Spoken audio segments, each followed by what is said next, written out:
When a company announces a product, the company typically wants the public to be excited about said product.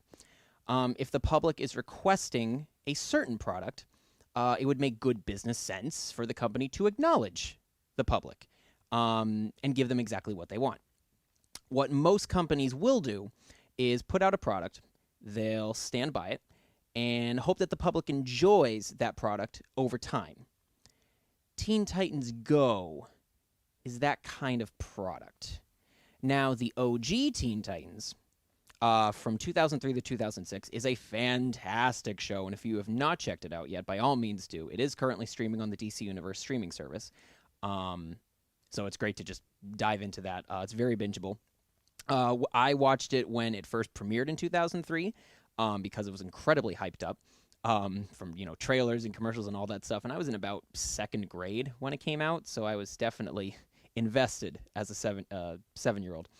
And then when it moved to the Toonami cartoon block, so like prime time Saturday nights and stuff, it felt like an even bigger deal because of what it was lined up with. It was lined up with like One Piece and Justice League, and it was a large lineup of shows, so it felt important to not miss an episode.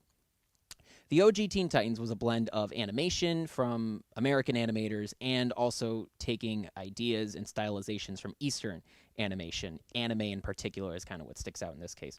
It was a happy medium of serious, serialized storytelling and comical adventure. And fun fact, if you didn't know, you could tell if an episode was going to be serious based on if the English or if the theme song was sung in English, and you could tell if an episode was going to be comical if it was sung in Japanese. So if you're looking to just hit certain episodes within a season to get the overall serialized plot, check out to see what the intro is going to be. Is it English or Japanese? If it's English, it's serious. Makes it so you know exactly what you're getting into. The OG series introduced more heroes and villains over time, and it had a great, strong fan following by the end of the series. The fifth and final season was not actually planned originally. It was supposed to end after the fourth season, but of course it was welcomed by all of us fans.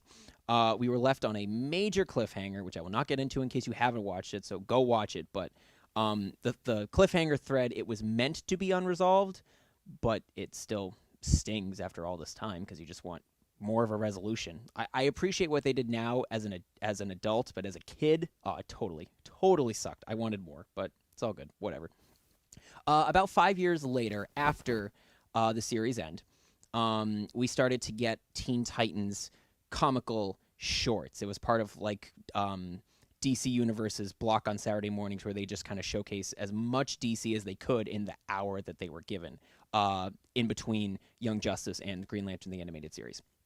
When Cartoon Network announced that the Teen Titans original cast members from the OG series were coming back to do a brand new Teen Titans series, all of us were super hyped. The fandom was in thunderous applause because we were all on board with a new Teen Titans project, and that might have meant that we were going to get more of the original characters and the original interpretations that we grew up with as kids. What we got was Teen Titans Go. Now, I'm not intentionally trying to crap on Teen Titans Go. I've seen a handful of episodes, and I actually do think it's good for various other reasons. I mean, it plays into DC lore quite often. It gets to utilize other Justice League characters that weren't in the original series, either because they weren't allowed or the writers for OG Teen Titans didn't want to touch upon the Justice League characters in particular, so that way they could focus on the teens. Aqualad, Kid Flash, obviously Robin, things of that nature. And it's developed its own fandom for being satirical and, kind of punching the DC fandom in the face a little bit. I never got to check out the feature film. I just kind of missed it when it was in theaters. I was busy with internships and finishing up college and all that stuff, but I just got back HBO recently, so I know it's on there, so I'm excited to check it out. I hear it's really, really good.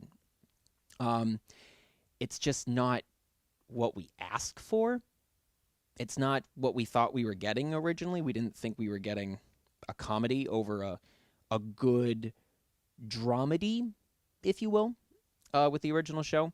And that concept has kind of plagued the series since its beginning, being something that we didn't ask for, but now it kind of owns it wholeheartedly. Like it embraces the fact that most fans don't want this, and it still brings in ratings. Um, and that idea plays into the crossover movie when the OG Teen Titans took on the Teen Titans Go team. So it's a multiversal battle, and everybody knows that I love a good multiverse story. Um, so I haven't seen that yet either. Again, just happened to miss it, but I do intend on checking it out. That'll probably be like a part 2 of this discussion topic later on down the line after I've seen it, because I'd like to. I enjoy Teen Titans Go, but in passing. When it's on TV and I just have nothing else to do, yeah, it's great to have, and I get a few chuckles, and sometimes there are a few good moments that stick out to me. For example, one in particular without giving spoilers if you haven't seen it, one in particular with Control Freak, who, fun fact, actually follows me on Twitter, and I follow him back. That's cool. He's really good to his fans. And Control Freak, that plot plays into a grander scale that feels refreshing and satisfying, so that moving forward you can accept Teen Titans Go as a idea, I think. So I'd highly recommend checking that out. At some point I will dive into Teen Titans Go for real and get a complete understanding of it, so that way I can understand the full product, but that day is not going to happen today, especially while I'm in quarantine. It's just not going to happen, folks. This comes back to my point. When a company releases a product, should we just accept it because they have the money to put it out and back it up for as long as they want? I mean, I ask myself this as an artist, a musician.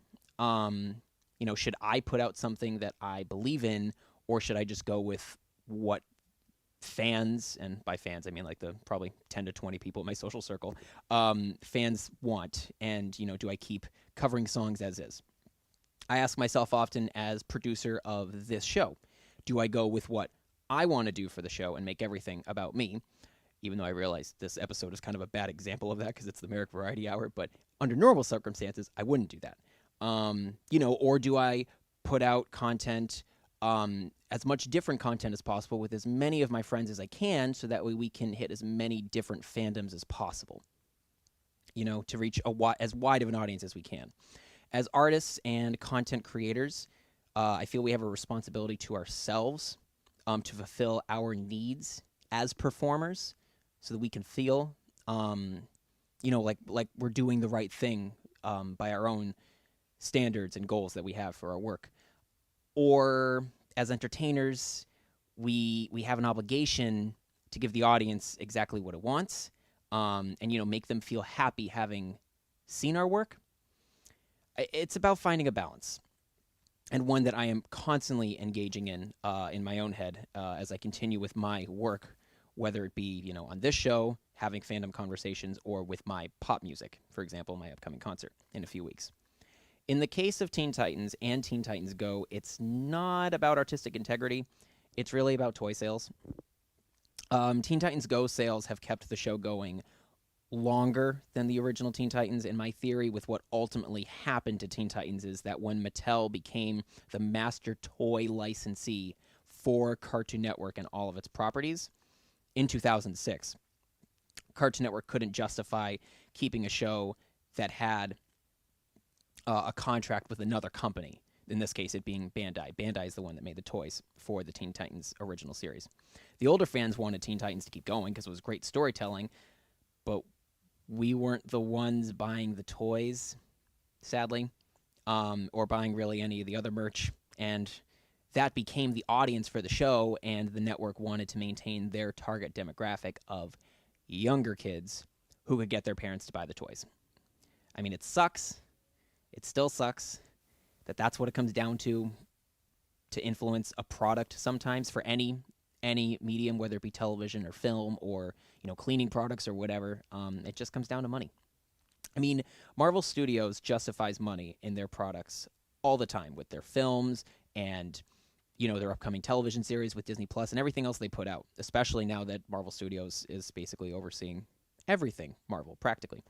But they also have incredible artistic freedom with their characters because people respond so well to what's being put out. it's adult storytelling. It's sophisticated work, in my opinion. That these kids are going to see in the movie theater, and then they still go out and buy toys and buy merch and everything. So why was it so hard for Teen Titans to access that aspect of marketing? I mean, times have changed. Kids are exposed to better storytelling now. Everything that's on Netflix and Disney Plus and Hulu and, however many streaming services are going to come out over time, they're all places for sophisticated storytelling, and the cable networks are trying to keep up with that. The preferred storytelling method used to be that you can, jump into an episode anytime and you can enjoy it with no prior knowledge. That was what the networks wanted, so that there wasn't any chance of falling off because people were too confused by the story that was going on. Cartoon Network is not going to have a problem with this because they're going to have HBO Max when it drops next month, so they'll have a medium to put out any kind of storytelling they want, whether it be short form or long form with serialized storytelling. But Nickelodeon, as an opposite example, it has to outsource to Netflix. They don't have complete control over their work. As part of the new deal for all their content coming up. Will they adapt to better storytelling, like with, say, Power Rangers, and put that on Netflix so that they can tell longer forms of storytelling similar to their Japanese counterparts? That's a topic for another day. When Teen Titans was on, the OG Teen Titans, it wasn't completely the time for serialized storytelling with kid shows and films, but I think it would thrive now with streaming, especially, with HBO Max coming up. It doesn't mean that Teen Titans Go isn't doing a good job of educating kids to new comic characters. It's just we like a product for various reasons, and when we get a new product that isn't really close to being the same thing, we, the consumer, feel let down. So I ask this: do we just accept what is, or do we ask for change and ask for something better? Those are my thoughts on this. Feel free to let me know what you think in the comments, as you have been. Wizard Clint, what do we got? I love Teen Titans. I need to rewatch it at some point. Yes, it's highly worth it. Before DC Universe was realized as a thing, I went on eBay and I bought each season for $10, which was only 13 episodes a season, but overall I spent like 50 and maybe like an extra $7 on the film, the Trouble in Tokyo film that officially closes out the show, even though it's not that conclusive. I think I overall paid like under $60 for everything. Or you can spend the money on DC Universe to get the full series. It's a bit like what J.K. Rowling did with the Harry Potter franchise. Yeah. It's funny you mention that. I haven't seen anything past Fantastic Beasts. I've seen every other Harry Potter film in the film universe, but I haven't seen Fantastic Beasts. And that franchise was really exciting because J.K. Rowling was writing the screenplay for it. I was totally on board with the idea of the creator creating the story with no middleman. Just tell us what's on your mind and give us a good story. And I loved it. And I just felt so let down afterwards. Let down. That's the word. I felt so let down afterwards that I didn't want to see Crimes of Grindelwald, even though Johnny Depp was the villain in it, and Johnny Depp is a remarkable actor, and I would pursue that, but I just didn't want to go out of my way to see it because I was just so let down the first time. And now the series is completely in limbo as a result of allegations and legal stuff and everything, and then add COVID-19 into the whole thing. So it's all up in the air. I can accept Teen Titans Go as its own thing, but it's hard not to compare it with the original. Oh, absolutely. Absolutely. You can't help it because it's the original cast. And we were all excited about getting them back together. And it's just not what it is. It's always going to be a part of the show, but I mean, it embraces it at this point, which I think is cool because it's aware of what it is, and a lot of good comedic content can be self-aware. It's just we're always going to have that lingering feeling in our souls of where's the OG team, because it's still so good. But it doesn't diminish how great it is to go back and rewatch the original series, which I highly recommend. It still holds up. And I also have to see the Teen Titans Go versus Teen Titans film. So we'll come back to this multiverse universe of Teen Titans characters, I guess. So I'll give like a quick film review of that. So that's that. That's my topic. Thank you for coming to my TED Talk.